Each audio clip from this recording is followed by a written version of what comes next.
Hi, it's Keith Grisman doing some property surfing today at Plantation Rise Drive. You can see behind me we have scaffold, and behind scaffold we have frames, a roof.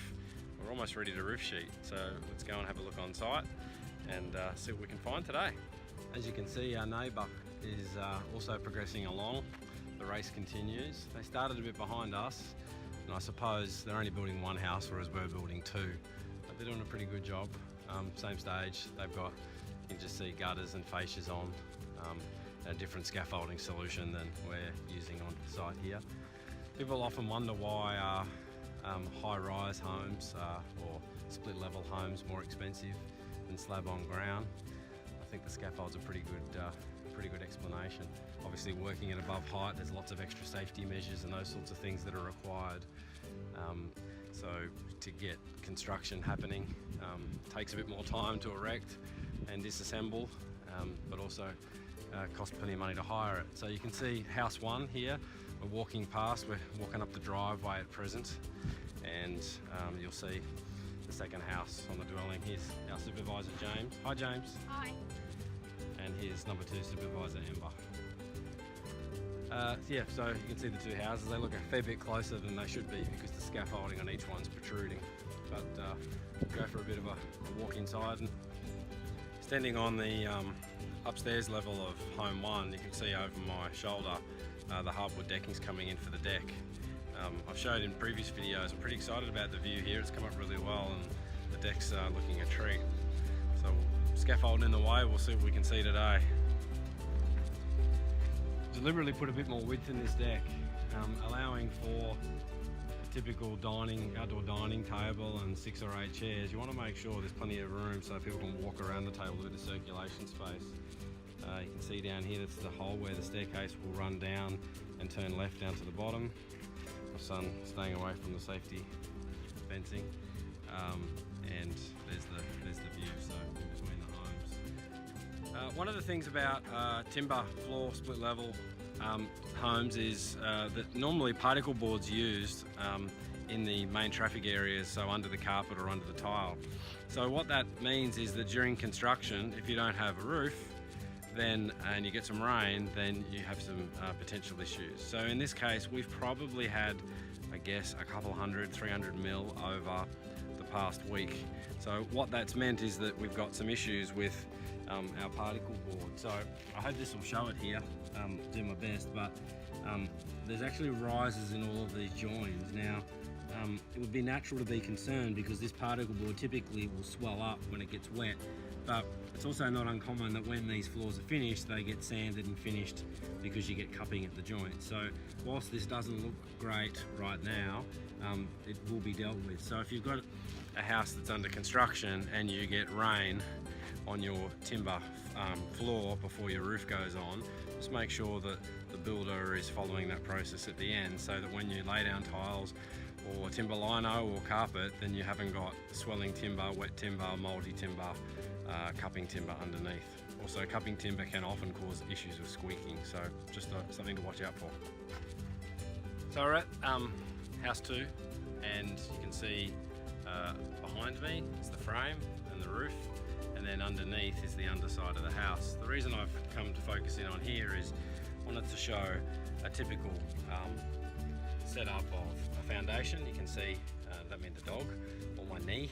The concrete foundation there. You can see the pole bolted into the foundation. Then you can see up here, you can see the joist and the bearer. So ultimately, all sitting on top of, a frame sitting on top here, and then the particle board you can see in between, which runs through for the flooring. So on the inside, this will obviously have flooring here. There'll be chip rock panel on this side with the skirting board and insulation in the wall, and then cladding on the outside that will run over the facade here. So it just gives you a bit of understanding of what goes in behind the scenes. So up above me, we're going to have a look at the roof. You can see, if I get this camera in position right, you can see the timber roof trusses. You can see that they've got gang nails in rather than the old traditional manual form. And then you can see the ceiling battens here. So these are aluminium ceiling battens. So In most cases, quality builders will use ceiling battens. They'll fix the gyprock to that aluminium rather than the timber, which will minimise future cracking and warping possibilities in the gyprock. So again, just a bit of an idea of what goes on behind the scenes. One of the things about homes is we talk about cyclone rating. So Sunshine Coast area where this home's being built, typical rating is what they call a W33. What does that mean?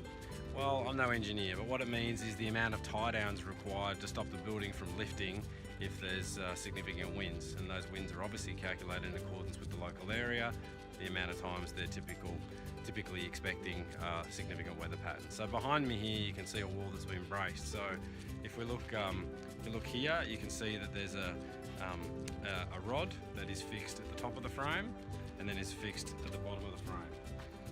And then you can see the timber bracing that's behind here. So gyprock will be sheeted on the inside of here, there'll be insulation inside, and then there'll be sheeting on the outside. So this ply acts as a bracing panel, as does a lot of cross members that you'll see typically through a building, and you can see that there are rods inserted at various places in accordance with engineers' requirements. Over in the corner here you can see another setup where there's some timber bracing, some to finish obviously, but you can see the steel rods inside. In larger wind categories, W.4 and some of the higher ones in say areas of North Queensland where you get significantly greater cyclones, that bracing is increased both at the upper level here but also the way that the building's tied into the ground or into its foundations.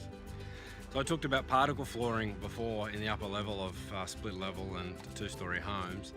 In this room here you'll see behind me that there's a grey section. So this is the wet area. So in the far side over there is the ensuite. This particular room here is laundry, then there's a toilet and there's a bathroom. So looking at the differences, you can see that you've got a timber floor panel here and then a dog's foot, but you've got a plastic synthetic surface which is specifically for waterproofing. So the tiles in this area will stick a lot better, but more to the point, if there's any failure in the tiles or the grout, then you don't have timber particle board underneath getting water into it, but rather you've got a synthetic composite paneling here that minimises the water damage really significantly, if at all. So good thing to know what's going on under the floor you stand on or shower on. So we're standing underneath Home 2 now. You can see over my shoulder all of the columns holding up the dwelling. You can see, if you look closely, the concrete foundations into the side of the hill where we've made the cut. We had a significant amount of water here during construction, and you can see the way that we've cleared out underneath the house has worked pretty efficiently. You can see the water's come down here and made its way out. Now, it won't be left like this, it'll be tidied up, and by the time we finish with the landscaping up the back, a lot of this water won't come under the house, it'll actually run around. But even for what we've got here now, we're pretty happy with how the cut and fill has dealt with the water.